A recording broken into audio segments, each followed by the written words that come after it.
বিশ্বনবী মসজিদে নববীতে জোহরের নামাজ পড়ে হাসান হুসাইনকে দেখতে গেলেন, যে দেখে ফাতেমা রান্না করে। আসলে কি রান্না করে?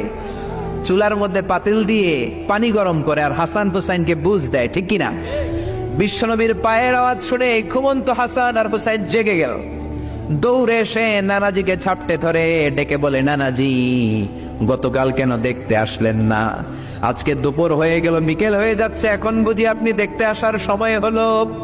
বিশ্বনবী বললেন, হাসান হুসাইন এই তো এইমাত্র জোহরের নামাজ পড়ে আসলাম, তোমাদের খোঁজ খবর নিতে এসেছি।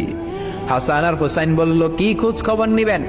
খোঁজ খবর নেওয়ার আগে একটা বিচার করে দেন। বিচার? আপনি তো আহকামুল হাকিমিন, সব চাইতে বড় বিচারকের সব চাইতে বড় নবী, ইনসাফওয়ালা নবী। আপনার কাছে বিচার দিয়ে কেউ কোনোদিন বিচারে ঠকে নাই, ঠিক কিনা?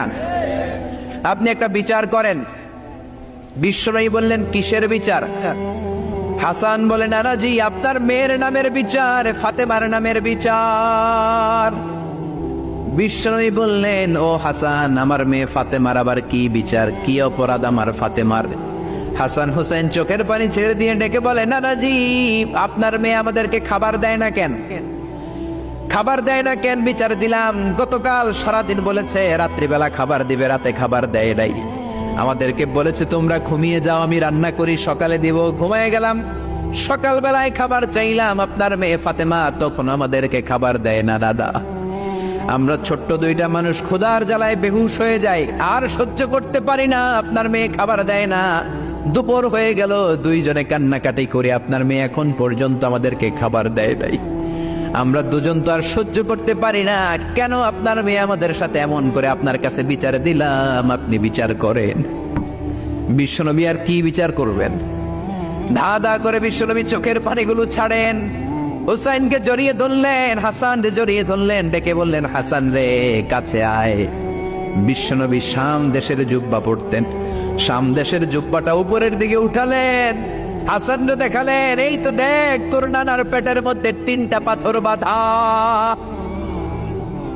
একদিন না খেয়ে থাকার কারণে তোদের পেটে এত জ্বালা, এত কষ্ট। আমি বিশ্বনবীর পেটে গত 3 দিন যাবত কোনো দানা পানি পড়ে নাই। আমি বিশ্বনবী তো না খেয়ে আছি রে হাসান, আমি তো 3 দিন না খেয়ে আছি, আমার পেটেও তো কিছু নাই। নানাও কাঁদলেন, নাতিও কাঁদলেন, পুরো পৃথিবীও কাঁদলো, ঠিক কিনা?